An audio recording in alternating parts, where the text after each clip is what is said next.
오늘 하박국 네 번째 시간입니다. 네 번째 시간인데 오늘은 이제 세례식이 있어서 청소년부, 청년부도 오늘 예배 좀 같이 참여하고 있거든요. 그래서 우리 청소년들 있으셔서 제가 설명드리는데 하박국은 여러분 급식 메뉴가 아니라 사람 이름입니다. 네, 그래서 이제 선지자 이름인데요. 선지자가 하나님께 이제 질문하고 또 하나님께서 답을 해주시는 내용들을 우리가 계속 이제 보고 있습니다. 그러면서 이제 하박국이 지난 시간에 무슨 얘기를 했냐면 하나님 앞에 나가서 뭘 가지고 이제 기도하고 씨름하냐면 세상에 거대한 악의 문제가 있는 거예요. 어떤 악이냐면 우리 그 마빌 영화에 보면 타노스 있잖아요. 온 우주의 절반을 날려버리려는 그런 악한 그런 세력들, 바벨론이라는 세력이 세상에 정말 힘을 얻고 있는 그런 시대를 보면서 답답한 마음에 이거 도대체 어떻게 된 겁니까? 이걸 어떻게 해석해야 됩니까? 그런 마음으로 나간지 이 하박국이 하나님하고 씨름을 했거든요. 근데 이제 얼마나 씨름했는지 모르겠습니다. 시간이 얼마나 지났는지 모르겠어요. 그런데 하나님께서 하박국에게 이제 말씀을 해주시는 거죠. 그 내용이 오늘 읽은 말씀에서부터 주로 쭉 이어져 있는 겁니다. 그러면서 하나님께서 이렇게 약간 좀 조건을 붙이세요. 뭐라고 붙이시냐면 지금부터 하는 얘기가 중요하니까 잘 기록해 놓으라는 거예요. 그냥 기록하는 정도로 끝나는 게 아니라 누구라도 달리면서라도 볼 수 있을 정도로 잘 기록해서 보기 좋게 잘 보일 수 있게 만들어 놓으라는 거죠. 여러분 이제 고속도로 타고 가다 보면 시속 100km로 달려도 거대한 간판들이 있으면 그 간판의 내용들이 눈에 들어오는 것처럼 그렇게 잘 보이게 이 내용들을 기록해 놓으라는 겁니다. 중요한 내용이란 뜻이기도 할 것이고요. 또 한번 이렇게 기록해 놨으니까 그 내용 마음대로 바꾸지 못하도록 하시는 그런 의미도 있을 겁니다. 그리고 또 이 메시지가 그냥 일회적으로 단회적으로 끝나는 메시지가 아니라 당대에도 후대에도 계속 지속될 수 있도록 이어지는 그런 메시지가 된다라는 그런 의미이기도 할 겁니다. 그래서 이렇게 중요한 메시지라는 것을 강조를 좀 해주시고요. 또 그 다음에 뭐라고 하시냐면 이런 얘기 내가 다 해주는데 이게 나중에 반드시 이루어질 거니까 혹시 안 이루어진다고 의심하지 말고 내가 다 계획이 있고 때가 있으니까 그때까지 기다려라 라고 강조하시는 겁니다. 하나님께서 지금 하박국에 하시는 이 말씀만 들어봐도 이 뒤에 있는 내용이 중요하다는 것 정도는 우리가 이제 감이 오잖아요. 그럼 도대체 무슨 내용이길래 하나님께서 이렇게 강조를 해 주셨나? 라고 하면 그게 4절입니다. 실제적인 내용이 이제 4절에서 나오는데요. 4절 다시 한번 읽어보겠습니다. 시작. 보라, 그의 마음은 교만하며 그 속에서 정직하지 못하나 의인은 그의 믿음으로 말미암아 살리라. 의인은 그의 믿음으로 말미암아 살리라. 많이 들어본 말씀이죠. 상황은 만만치 않습니다. 바벨론이란 나라가, 거대한 나라가 이 나라를 하나님께서 심판의 도구로 세상을 이제 심판하시는 그런 도구로 들어서 사용하시는데 지금 이 바벨론이 착각에 빠져 있는 거예요. 뭐냐면 내가 자기 능력이 뛰어나가지고 다른 나라들도 정복할 수 있고 하는 전쟁마다 이기고 있다라고 착각을 하는 거죠. 그러다 보니까 이런 착각은 당연히 뭐하고 연결되겠습니까? 교만한 마음하고 연결되는 거거든요. 그럼 스스로를 속이는 그런 마음의 상태에 있다는 겁니다. 자기 자신을 믿는 거예요. 자기 자신을 신뢰하는 거예요. 이런 세상에서 그러면 누가 이 세상에서 잘 사는 사람이겠습니까? 바벨론처럼, 이런 시대에는 바벨론처럼 자기 자신이 힘도 좀 있고 다른 사람을 속여서라도 내가 내 이익을 좀 취하고 그리고 스스로 높은 자리를 차지하고 그런 사람들이 이런 세상에서, 이런 상황에서 잘 살 수 있는 사람들처럼 보이는 거죠. 그런데 그런 사람들이 잘 사는 게 아니라 누가 살게 된다고요? 오직 의인이 믿음으로 말미암아 살게 될 거라고 말씀하시는 겁니다. 이제 우리가 좀 이제 오해하지 말아야 되는 게 구약 성경에서 말하는 의인은 완전한 사람을 말하는 게 아닙니다. 완전한 사람이 어디 있겠습니까? 흠없는 사람이 어디 있겠습니까? 의인은 없나니 하나도 없다고 하셨거든요. 그런데 여기서 성경에서 말하는, 구약 성경에서 말하는 의인은 뭐냐면 하나님의 율법과 뜻에 부응하는 그런 방향성을 가진 사람인 거예요. 그런 방향을 바라보고 있는 사람인 겁니다. 그러니까 지금 하박국 시대에 모든 정의가 무너져 있고 바벨론 같은 거대한 악이 활개치고 있고 힘 있는 사람들은 교만한 사람들, 그런 사람들이 약한 사람들을 억압하고 있는 그런 시대, 그런 사람들만이 살아남을 것 같은 이런 시대에, 그런 시대는 도저히 하나님을 바라볼 수 없을 것 같은데, 하나님 말씀대로 살 수 없을 것 같은데, 그럴 때 하나님을 의지하는 자만이, 하나님 바라보는 자만이 살 수 있다고 하시는 말씀이 바로 오늘 오직 의인은 그의 믿음으로 말미암아 살리라는 말씀인 거죠. 그리고 이 말씀은요, 나중에 시간이 지나서 누구에 의해 인용이 되냐면 사도 바울이 로마서에서 그리고 갈라디아서에서 인용하면서 우리의 구원의 핵심을 설명하는 말씀으로 사용되어집니다. 로마서 1장 17절하고 갈라디아서 3장 11절 한번 이제 차례로 읽어보겠습니다. 시작. 복음에는 하나님의 의가 나타나서 믿음으로 믿음에 이르게 하나니 기록된 바 오직 의인은 믿음으로 말미암아 살리라 함과 같으니라. 또 하나님 앞에서 같이 읽습니다. 또 하나님 앞에서 아무도 율법으로 말미암아 의롭게 되지 못한 것이 분명하니 이는 의인은 믿음으로 살리라 하였습니다. 오직 의인은 믿음으로 말미암아 살리라.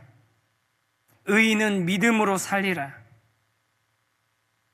우리의 구원을 설명하는 데 있어서 아주 핵심적이고 중요한 말씀이 이 하박국에서 인용된 말씀이라는 거예요. 그리고 이 말씀을 가리켜서 다들 들어보셨을 겁니다. 어떻게 표현하냐면 이렇게 표현합니다. 화면에 준비되어 있는데 같이 한번 읽어볼까요? 시작. 이신칭의. 이신칭의. 이자 믿음으로써 의롭다 여김을 받게 된다는 겁니다. 의롭다고 불려진다는 겁니다. 한 번만 더 읽어볼까요? 시작. 이신칭의. 그래서 이 하박국의 말씀이 우리의 구원에 대해서, 믿음에 대해서 설명하는 아주 중요하고 핵심적인 내용이 됐다는 겁니다. 사도 바울이 이걸 가지고 복음에 대해서, 구원에 대해서 아주 잘 설명을 해주세요. 그리고 나서 사도 바울 이후로 시간이 또 한참 흐릅니다. 한참 흐른 뒤에 중세에 교회들이, 정확하게 말하면 로마 카톨릭 교회가 부패하고 타락하거든요. 어떤 식으로 부패하고 타락하냐면 예를 들면 이런 거예요. 당신이 아는 사람이, 당신이 소중히 여기는 가족 중에 누가 저희 천국에 갈 만큼 의로운 상태가 안 됐는데 그만큼 덕을 못 쌓았는데 당신이 헌금을 하면 그 헌금함에 당신의 헌금 동전이 땡그랑하고 떨어지는 그 소리 들으면서 그 영혼이 하늘로 올라갈 거다. 당신의 헌신이, 당신의 희생이, 당신의 헌금이 그렇게 공덕을, 단 사람의 공을 쌓아줄 수 있을 것이다 라고 이야기하는 겁니다. 또 뭐라고 얘기하냐면 선행을 하든지 고행을 하든지 뭘 어떻게 해서든지 네가 하나님 앞에서 네가 의로운 존재라는 것을 스스로 증명하고 그 기준을 쌓아 올라서 기준에 패스해내면 그래야지 천국 갈 수 있다라고 잘못된 가르침을 가르쳤었거든요. 그 교회의 타락입니다. 그런데 그 당시에 이것이 성경적이지 않고 잘못된 말씀이라는 것을 알고 성경대로 오직 믿음으로만 구원받는다라고 외치면서 교회는, 신앙은 오직 믿음으로 구원받는 것이라고 그렇게 가르치기 시작한 사람들, 저항했던 사람들을 우리가 뭐라고 얘기하냐면 종교개혁자들이라고 하는 거예요. 루터, 칼빈. 종교개혁은요, 그런 카톨릭 교회의 거대한 그 잘못된 가르침들을 저항하면서 성경대로 바른 믿음으로 살아보자 라고 이야기하는 건데, 그때 내세웠던 기치가 뭐냐면 오직 의인은 믿음으로 살리라 였습니다. 이신칭의. 당신의 행위로, 봉사로, 노력으로, 헌신으로 그게 의가 이루어지는 것이 아니라 오직 믿음으로 이루어지는 것이다 라고 얘기하는 것이죠. 그러면 여러분, 이제 이렇게 하나님께서 하박국에게도 말씀해 주셨고 사도 바울이 한참 뒤에 믿음의 구원에 대해서 설명하는데도 이 말씀을 사용했고 또 그 뒤에 한참 뒤에 종교개혁자들이 이 말씀을 가지고서 이게 진짜 믿음이라고 얘기했고 우리가 그 후예들 아닙니까? 개신교, 프로테스탄트라는 게 그 종교개혁자들의 후예인데, 그럼 우리들은 정말로 하박국에게 또 우리 사도 바울에게 또 우리 종교 개혁자들에게서 외쳐졌던 그 오직 의인은 믿음으로 말미암아 살리라는 그 믿음을 우리가 저와 여러분이 제대로 이해하고 있는가? 오늘 그걸 좀 같이 점검해 봤으면 좋겠어요. 특별히 오늘 학습입교 세례 유아 세례식이 있는데, 오늘 이렇게 학습입교 세례 유아 세례 받는 분들, 여러분이 지금 이 자리에서 이제 예수님을 믿겠다고 고백하는 이 믿음이 도대체 뭔지 오늘 꼭 점검했으면 좋겠습니다. 그리고 이미 세례 받으시고 입교하신 우리 성도님들, 여러분이 하나님 앞에서 공동체 앞에서 서약하면서 믿겠다라고 예라고 대답하면서 세례 받으셨던 그 순간, 여러분이 그 고백했던 그 믿음, 지금 그 믿음의 의미를 제대로 알면서 그 믿음을 지켜나가고 있습니까? 오늘 그 얘기를 좀 해보고 싶거든요. 그래서 오늘은 믿음의 두 가지 측면을 좀 살펴보고자 하는데요. 첫 번째 한번 읽어보겠습니다. 시작. 나를 살리는 믿음. 나를 살리는 믿음입니다. 믿음. 많은 기독교인이 믿음이란 단어를 사용해요. 너무 많이 사용합니다. 믿음에 대한 이야기도 많이 합니다. 그런데요, 여러분, 이 믿음이란 단어는요, 너무나 오랫동안 잘못 사용되어지는, 오용되기도 했고요, 또 그 다음에 오해되기도 했습니다. 오용됐다는 건 뭐냐면요, 예를 들면 이런 거예요. 여러분, 자기 자신 이렇게 신앙생활 하면서 우리 이렇게 만났을 때 좀 겸손하게 표현할 때 뭐라고 합니까? 저는 믿음이 없어서. 이런 표현들 하시죠. 누가 어느 집사님, 집사님 믿음이 좋으셔서, 야, 너는 참 믿음이 좋다. 이런 식으로 상대방을 칭찬할 때, 신앙생활을 칭찬할 때 믿음이 좋다, 혹은 내 자신의 부족함을 이야기할 때 믿음이 없다, 이런 식으로 표현들을 하거든요. 그런데 이 믿음이 뭡니까? 여기서 말하는 믿음은 우리가 그냥 전반적으로 기독교 안에서 생활하는 신앙생활의 양상들이, 그런 게 그냥 우리가 표현하는 믿음이란 단어인 거예요. 예배 빠지지 않고 봉사도 좀 하고, 또 성경 말씀 잘 읽고 큐티도 잘하고, 뭐 다락방에서 나눔 같은 거 잘하면 믿음 좋아 보이네. 헌금 많이 하고 헌신하고 봉사하고 그러면 그냥 우리 그런 사람들 가르쳐서 믿음 좋다라고 얘기하는 거예요. 조금만 더 이렇게 좀 극단적으로 좀 표현해 볼까요? 우리 청소년들, 뭐 아이들 이렇게 어렸을 때 보면 교회 잘 가잖아요. 뭐 교회 가는 이유가 다양하겠죠. 갔을 때 재밌으니까, 간식 주니까, 뭐 안 가면 할 일 없으니까 가기도 하고, 또 뭐 친구가 좋아서 가기도 하고, 그렇죠? 친구 좋아서 가기도 하고, 또 많은 대부분 청소년들은 안 갈 수 없으니까 가기도 합니다. 실제로요, 그래요. 안 갈 수 없으니까, 부모님이 가라고 하니까, 내가 그걸 저항할 힘이 없으니까. 근데 그러다가 이제 시간이 어느 정도 돼가지고 내가 이제 독립선언을 하는 거죠. 어느 순간 딱 얘기하는 거예요. 그동안 나는 믿지 않는데 나가고 있었으니 나는 더 이상 교회 나가지 않겠습니다.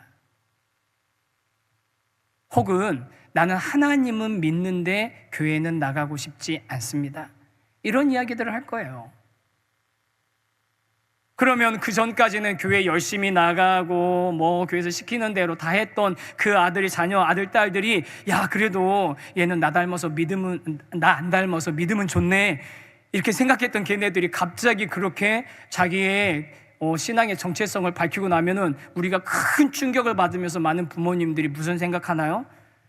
주일학교에서 선생님이, 담임선생님이 관심을 안 가져주니까 얘가 이렇게 됐다고, 목사님, 전도사님이 제대로 안 가르쳐줘가지고 이렇게 됐다고, 그런 생각들 하시잖아요. 여러분, 우리가 그 아이들의 믿음이 진짜로 하나님을 제대로 알고 있는지 언제 한번 진지하게 물어보신 적 있습니까? 단지 뭘로 판단했던 거예요? 주일날 되면은 가방 들고 쫄래쫄래 교회 열심히 가는 거, 그걸 보고서 믿음 좋다고 생각하셨던 거잖아요.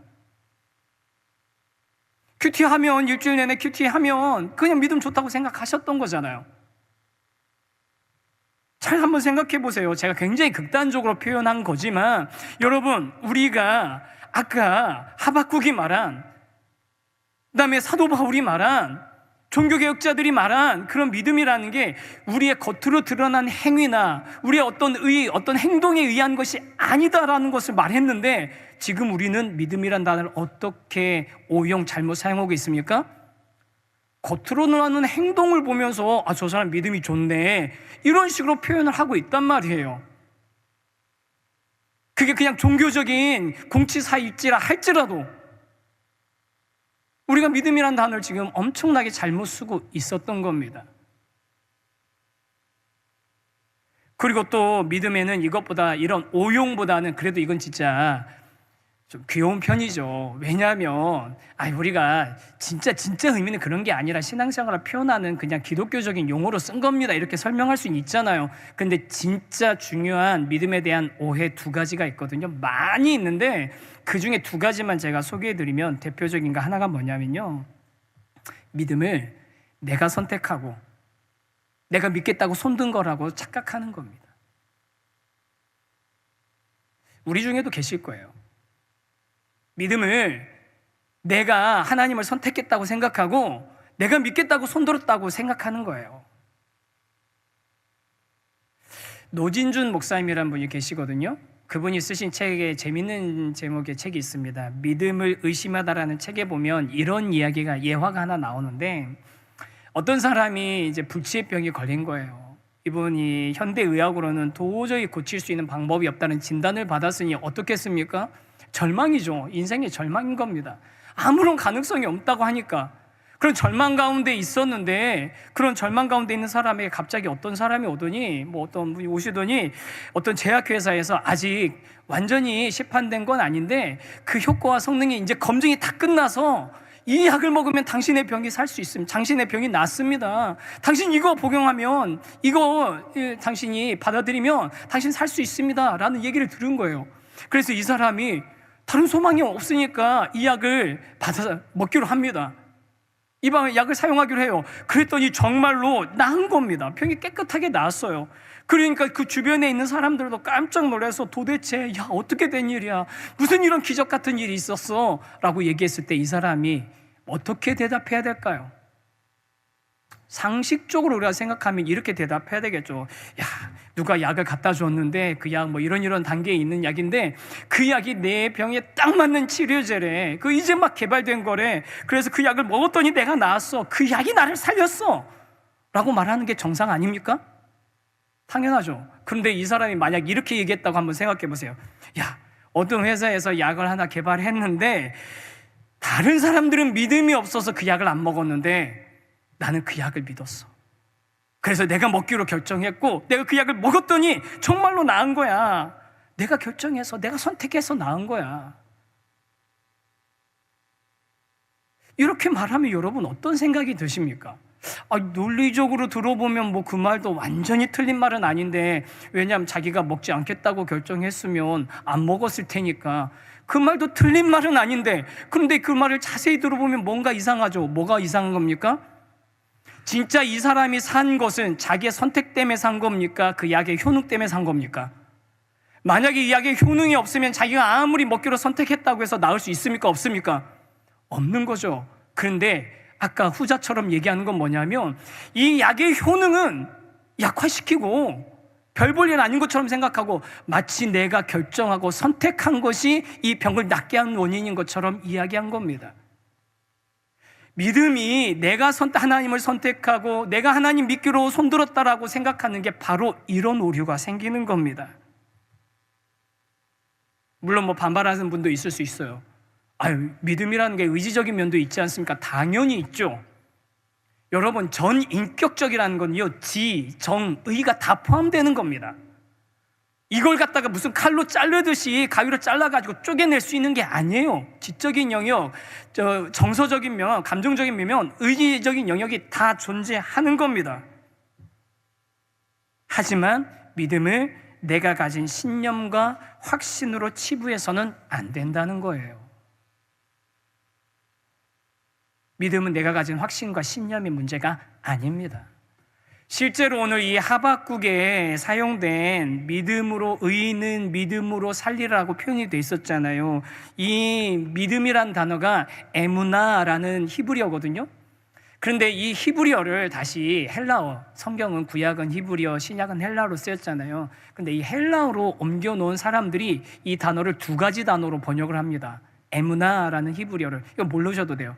두 가지를 뭘로 번역하냐면, 첫 번째는 피스티스라는 단어로 번역하고 또 하나는 뭐냐면 알레세이아라는 그런 단어로 번역합니다. 이것도 다 모르셔도 돼요. 에무나도 모르셔도 되고 피스티스도 모르고 알레세이아도 몰라도 됩니다. 그런데 그 피스티스라는 번역된 단어가 어떤 뜻을 가지고 있냐면 신뢰, 믿음, 신실함을 뜻하긴 하는데 그것이 어떤 사람이나 사물에 대한 강한 확신과 의지를 뜻하면서 대개 그 의지하는 대상을 가리키고 그 대상에게 집중하는 단어라는 겁니다. 의지하는 대상에게 집중하는 단어래요. 알레세이아는 진리라는 뜻이거든요. 근데 이 단어도 똑같습니다. 실체나 현실에 대한 적합성을 표현하는데 그것이 의존할 수 있는 대상이 된다라는 그 대상의 문제에 집중하는 단어라는 거예요. 그 얘기 무슨 얘기입니까? 하박국에게 말씀하신 그 믿음은 내가 신뢰하고 확신하고 결단해서 흔들리지 않아서가 아니라 그 믿음의 대상이 확실한 분이기 때문에 생기는 신뢰, 믿음의 대상이신 하나님이 확실하기 때문에 흔들리지 않는 거, 믿음의 대상이신 확실한 그 하나님 때문에 우리가 갖게 되는 그 안정감이 바로 믿음이라는 겁니다. 사랑하는 우리 귀한 성도 여러분, 오늘 특별히 학습입교 세례 받으시고 또 우리 아이 자녀들에게 유아 세례 주기로 마음먹으신 우리 성도 여러분, 믿음은요 내 확신의 문제가 아니라 대상의 문제입니다. 절대로 오해하지 마십시오. 믿음은 내 확신의 문제가 아니라 대상의 문제입니다. 우리가 누구를 믿고 있느냐가 중요한 겁니다. 그리고 믿음에 대한 두 번째 오해가 있습니다. 그건 뭐냐면 믿음이 있으면 이제는 흔들리지 않아야 된다라는 오해예요.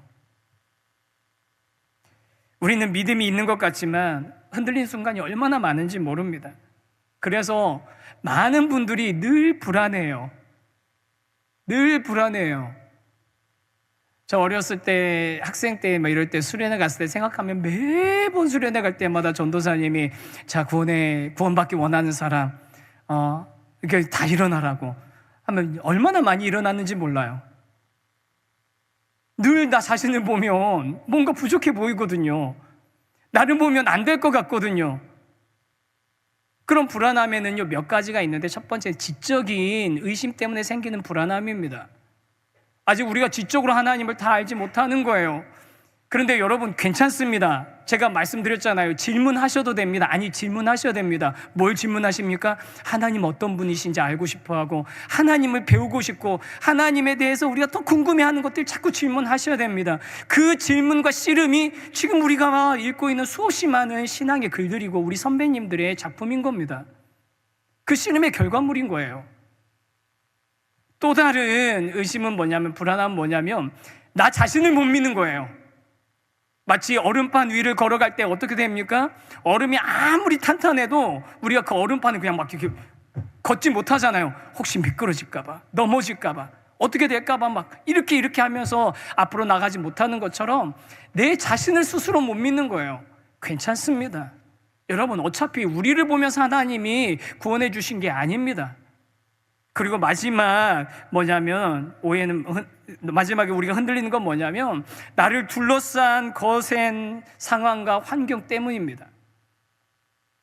폭풍 속을 걷고 있을 때가 있죠. 풍랑을 맞이할 때가 있죠.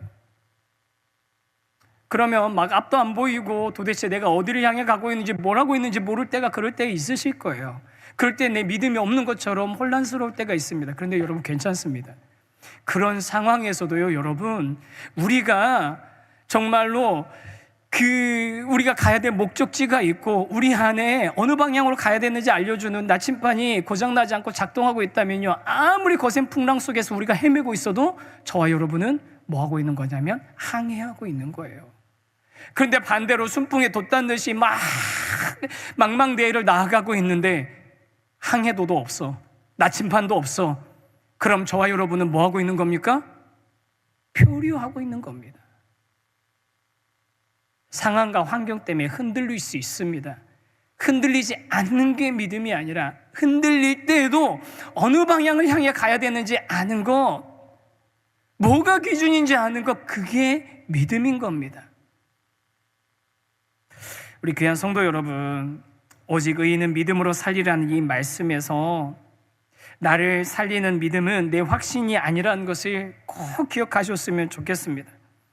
우리를 향해 크고 놀라운 계획을 가지고 계신 하나님을 향한 믿음, 우리를 위해서 십자가에서 자신을 내어주셔서 값을 치르시고 구원해 주신 예수 그리스도를 통한 믿음이 우리를 살리는 믿음입니다. 근거가 나에게 없습니다. 하나님께 있는 겁니다. 그걸 고백하는 자리가 오늘 이 학습입교 세례받는 자리인 겁니다. 그리고 믿음이 있다고 해서 흔들리지 않는 것이, 말이 이상한데요, 믿음이 있어도 흔들리는 것이 정상입니다. 괜찮습니다. 왜요? 나에게 근거가 있는 게 아니기 때문입니다. 그게 바로 저와 여러분을 살리는 믿음의 본질입니다. 그러면 이 믿음의 본질 한 가지 더 말씀을 드려야 되는데요. 두 번째 한번 같이 한번 읽어보겠습니다. 시작. 내가 살아갈 믿음. 나를 살리는 것이 믿음이고, 나에게 근거가 없이 하나님으로부터 공급되어진 은혜, 그게 바로 믿음인데, 그런데 여기까지만 생각해도 맞는 말씀이에요. 틀린 말씀이 아니라 맞는 말씀이에요. 그런데 문제는 뭐냐면요, 많은 사람들이 딱 여기까지만 생각하는 거예요. 오직 의인은 믿음으로 말미암아 살리라, 이 신칭의를 딱 여기까지만 생각하는 겁니다. 그래서 하나님께서 나를 구원해 주시고 나를 천국 보내주시는 그냥 티켓 하나 얻어놓은 걸로 생각하는 겁니다. 믿음을, 천국 가는 티켓 하나 내가 얻어놓은 걸로, 확보해 놓은 걸로 생각하는 거예요. 그냥 죄사함, 대속 다 이루어주셨으니까 이걸로 그냥 내 천국 가면 되겠네, 그 생각만 하는 거죠. 믿음이 은혜로, 선물로 얻었기 때문에 내가 할 수 있는 게 해야 되는 게 아무것도 없기 때문에 그런 생각할 수 있는데요. 그런데 여러분, 이건 큰 오해입니다. 내가 구원받을 수 있는 근거가 하나님이시고, 믿음이라는 게 나의 확신을 말하는 게 아니라 신실하시고 진실하시고 믿을 수밖에 없는 하나님과의 관계를 의미하는 것이라면, 여러분, 그런 관계의 회복이 이루어진 사람이 아무런 변화가 이루어지지 않는다, 아무런 변화가 나타나지 않는다는 게 말이 됩니까? 그런 은혜를 받은 사람에게 아무런 변화가 일어나지 않는다는 게 말이 된다고 생각하십니까?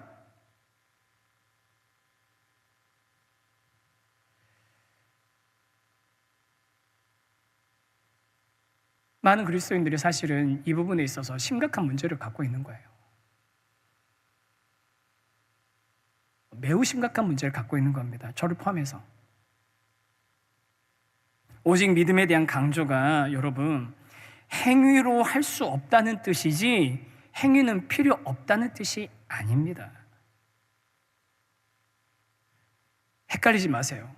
행위로 할 수 없다는 뜻이지 행위가 필요 없다는 이야기가 아니라는 겁니다. 우리 한 사람도 예외 없이 믿음으로 구원 얻었습니다. 그리고 그렇게 이미 구원받은 우리는 이제 그 구원받은 자에 합당하게 살아나는 것이 당연한 이야기인 겁니다. 여러분, 한 번만 제가 더 말씀드리겠습니다.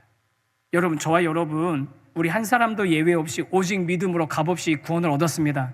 할렐루야? 정말이십니까? 그렇다고 해서 여러분, 그것이 믿음으로 값없이 구원을 얻었다라는 것이 내가 이 세상을 내 마음대로 살아도 천국 갈 수 있다는 의미가 아니라는 거예요.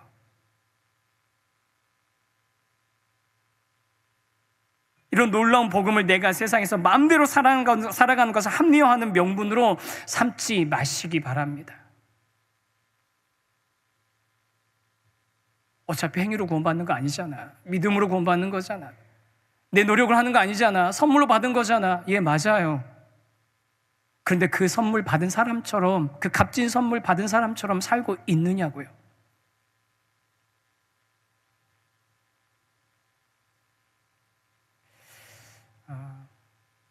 이미 세례 받으신 분들, 오늘 이 세례식에 동참하시, 학습입교 세례식에 동참하시는 게, 여러분이 하나님 앞에서 내가 예수 그리스도를 주로 시인하며 오직 하나님의 은혜로 구원받는다고 믿음으로 고백했던 그 여러분, 세례받았던 그 순간을 기억하는 시간이 되셨으면 좋겠습니다. 맞습니다. 그렇게 오직 은혜로 구원받았습니다. 그게 믿음입니다. 그런데 여러분, 그 믿음을 내가 마음대로 살아도 된다는 면죄부처럼 사용하지 마십시오.